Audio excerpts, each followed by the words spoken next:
It's about 6:30 in the morning. I'm doing my 30-minute Pilates on the mat. I went out for dinner with my mom last night. We had a beautiful dinner date and then we got ice cream after. My calories were like 2,300 because we got ice cream after. I did say I was going to be in a bit of a calorie deficit just to lose a teeny little bit of fat before vacation. Well, that went out the window yesterday because I had so much ice cream. I didn't actually have that much ice cream. I had a reasonable and responsible amount of ice cream, but I did still have ice cream and I did go over my calorie target. So today we're just gonna reel it in, eat a little bit less to balance the excess of yesterday. I'm doing 30 minutes of Pilates every single morning. I've been doing that for the past 3 months now.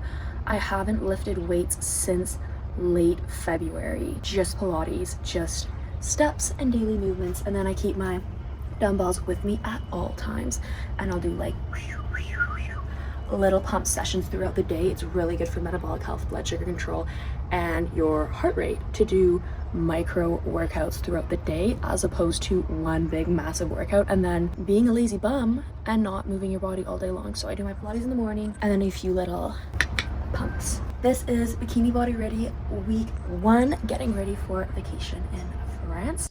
I am chewing my bubble gum. Can you see me okay?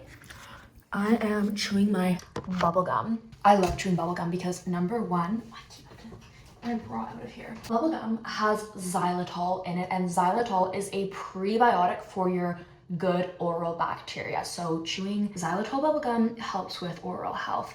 When you chew bubble gum and your mouth starts when you chew anything, your body starts producing more saliva. Like, even if I think about food, you know, like your mouth gets saliva-y or your mouth gets watery because you think of the most delicious grilled salmon with crispy salmon skin and you start salivating. When you chew gum, you're also stimulating that saliva response, and saliva has antibacterial, antimicrobial factors, and it also is protective to your enamel. So I drink a lot of coffee. I drink a lot of apple cider vinegar. I always add apple cider vinegar to my poppies, and that's a lot of acid that my teeth have to deal with. So I chew gum all the time because I just want to make sure I'm doing everything that I can do to help my teeth stay happy and healthy. I also oil pull, and I also have a little vibrating toothbrush. Okay, bye girls, I'm going walking. See ya. We are walking on the seawall. So beautiful. Rio has her skim milk Americano and she's gonna share her vacation tips. Yes.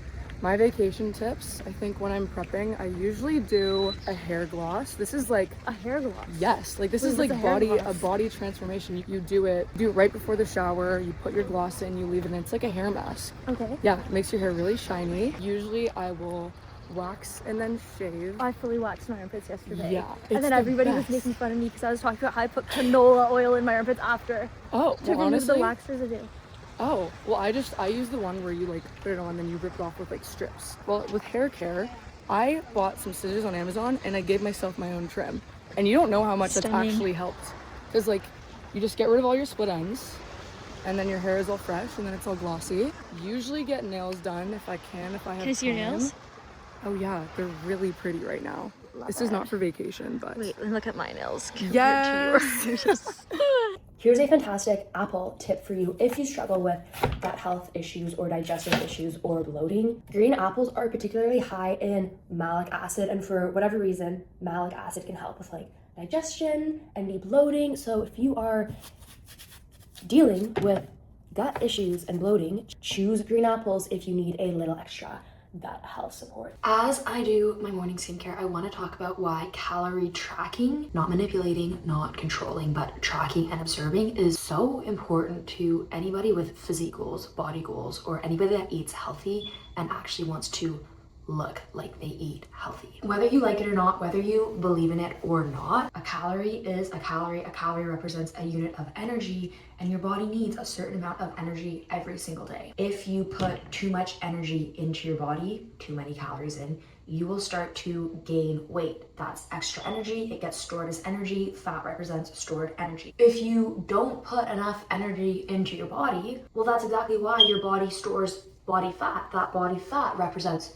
stored energy. So if you're eating in a calorie deficit, you're not eating enough energy, what's your body going to do? It's going to tap into your belly fat, your arm fat, your back fat, your thigh fat, and it's going to start to burn that fat for energy to make up for the energy that you're not getting from your diet. So no matter what diet you are on, keto, low carb, vegan, carnivore, if you're in a calorie deficit, you will inevitably lose weight. If you are in a calorie surplus, you will inevitably gain weight. These are literally just the laws of physics. These are the laws of thermodynamics, and you cannot do anything to change that. So if you're eating healthy and you don't feel like you look like you eat healthy, you need to know your calories. Eggs are very healthy. Whole milk is very healthy. Steak and salmon and goat's cheese and almonds and avocado, these are all very healthy foods, but they are also all very high in calorie. Fat is worth 9 calories per gram, carbs and protein are worth 4 calories per gram. So if you're eating all of these healthy fats, eggs, walnuts, pistachios, almonds, avocados, more eggs, these are so rich in vitamins, minerals, healthy fats, and nutrients, but they are all also very high in calories. So if you're eating healthy but you're gaining weight or you don't feel like you look like you eat healthy, you need to know your calories. Oh my god, I'm dripping water all over the floor. Okay. Year round, I track my calories.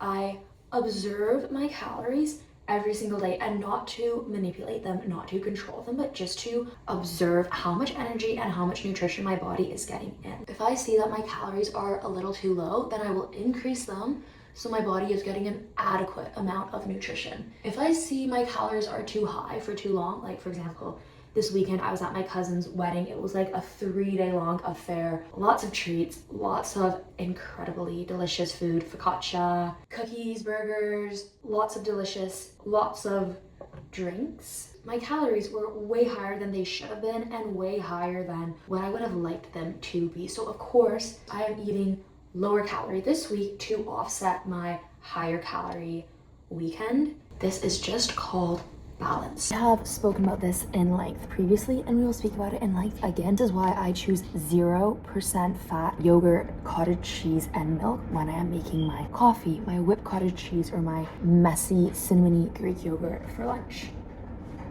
Physique check as well. Dairy is very high in saturated fat, and while dairy is also high in vitamin D, vitamin A, and vitamin E, all these beautiful, healthy, fat-soluble vitamins, it is still high in saturated fat, and it's also quite high in omega-6, linoleic acid, your pro-inflammatory PUFA. I eat Greek yogurt every single day. It's basically what I have for lunch every single day. And if you guys have been watching my What I Eat in a Day videos, then you know it is either this yogurt or my whipped cottage cheese every single day for lunch.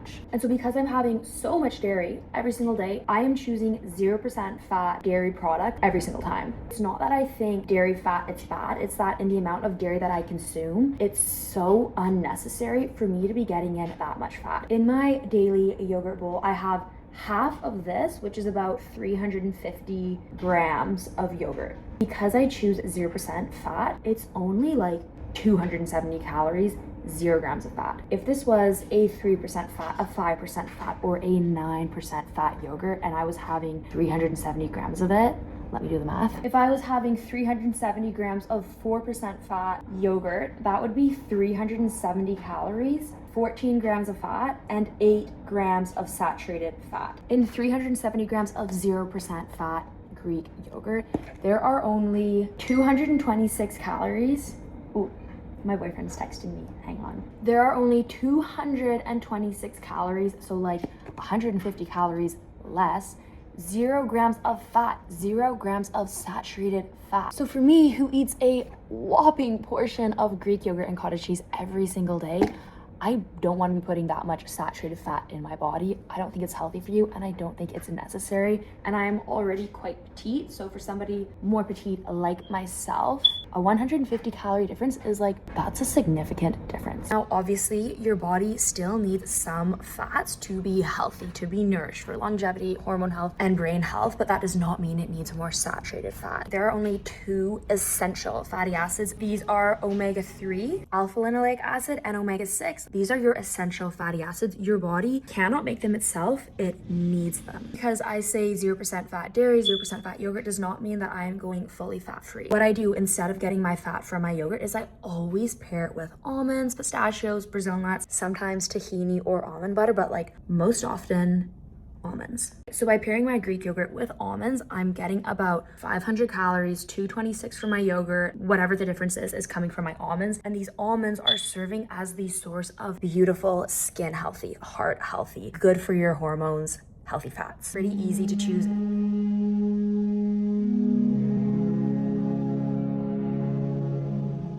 That's the ferry boats.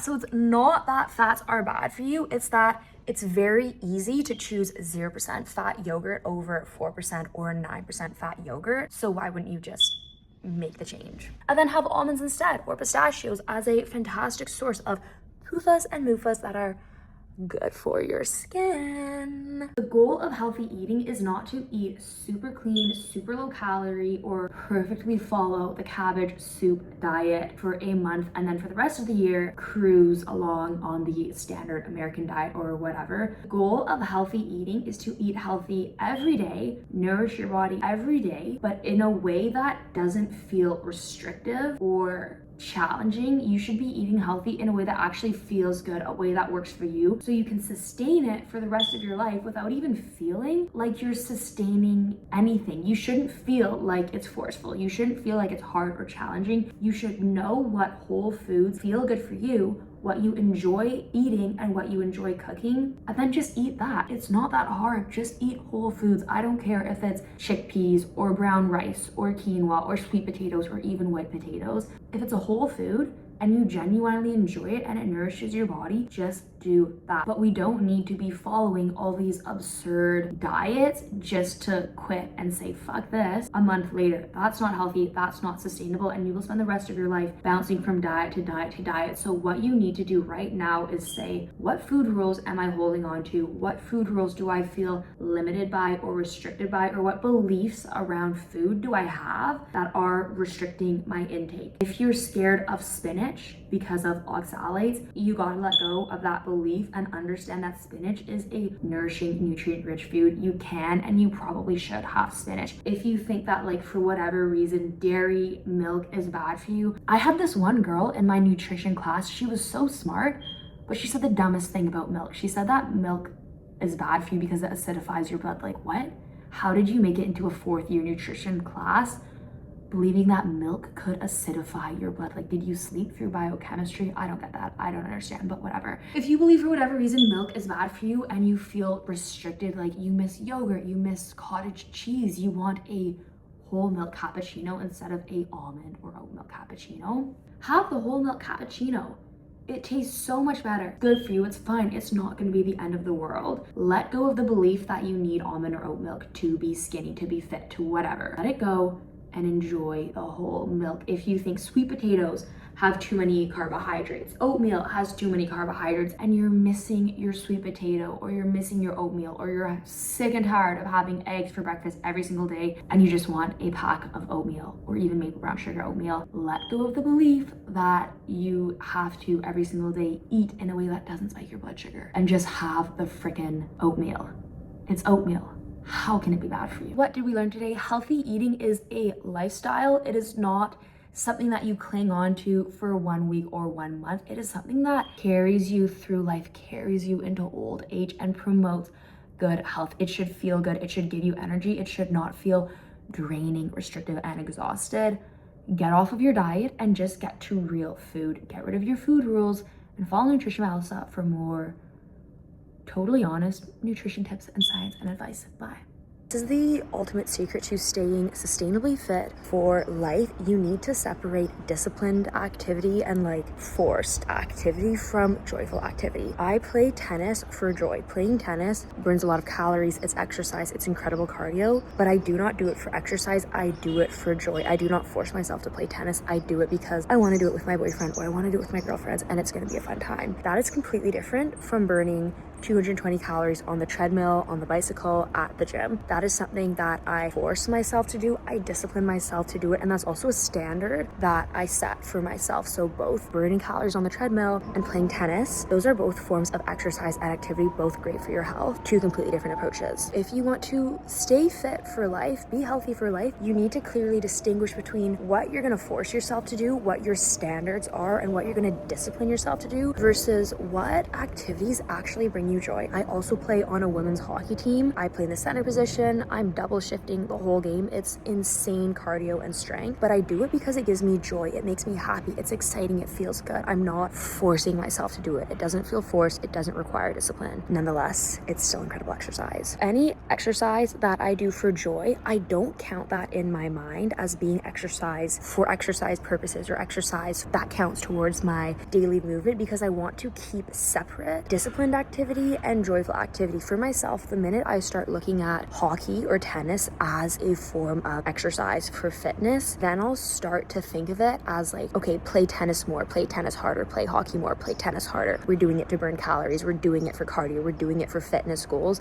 not we're doing it for pleasure, for joy, and for happiness. I don't want the joy of playing hockey to be corrupt from the desire to burn calories or the desire to work out. So I keep disciplined activity separate from joyful activity. Here's an incredible example of disciplining your way through it. It's 4:26. Usually I get my steps in by like 8 in the morning, 10 in the morning. I did not want to do it today, but I disciplined myself because I have these standards, these non-negotiables, an agreement that I have with myself. Okay, Elsa, daily or 3 times a week, 220 calories on the treadmill, let's go. You have goals. This is something that you want to do for yourself for whatever reasons. This is just something that we want to do. I don't want to be doing this right now, but I'm doing it. Discipline, standards, and this is so much more than exercise and weight loss and metabolic health. This bleeds into every aspect of your life. Like, there's a reason why I did so well in university. There's a reason why I got my bachelor's of science, major in food nutrition and health. There's a reason why I get straight A's. There's a reason why I'm able to learn a second language. It's because when I tell myself I'm gonna do something, I do it. I do not negotiate with my goals. I don't take shortcuts. I have standards and I do the things I say I'm gonna do. So if you are gonna take anything away from this, you need to train your brain to be your bitch. And what I mean by that is, if you are struggling with negotiating with yourself on fitness, on sleep, on diet, on whatever, if you're gonna go to the grocery store, tell yourself, I'm gonna go to the grocery store. Write it down on your calendar, I'm gonna go to the grocery store. You're already gonna go to the grocery store. Like, that's not a very hard thing to do. But what you're starting to do is you're starting to train your brain to trust you and to believe you and to believe that you are the type of person that does the things she says she's going to do. And I feel so proud of myself that I am here at the gym walking when I don't want to be, but I'm practicing my Russian on YouTube, getting in my steps, learning a new language. I'm having a good time. Okay, bye. Now, if you've tried macro counting, calorie counting, any of that sort of calorie manipulation before, and it is so overwhelming, so confusing, and you're just like, I don't know what to eat anymore, and I don't know how much to eat. My ebook Macro Bestie is a visual guide to what to eat and how much. I've counted the calories for you. I've portioned out the macros for you. All you need to do is choose the meal that you think looks the most delicious, the most nourishing and tasty and yummy. The macro facts are there. The calories are there. You don't need to do any of the calculations. It's all done for you. It's macro counting done for you, clean eating done for you, calorie control done for you, and it is a visual guide, so you can actually see if you're doing it right. It just makes it so easy. You can get Macro Bestie at my website, nutritionbestie.com. I hope you girls have a beautiful day. See you all later. Bye, bye, bye, bye, bye.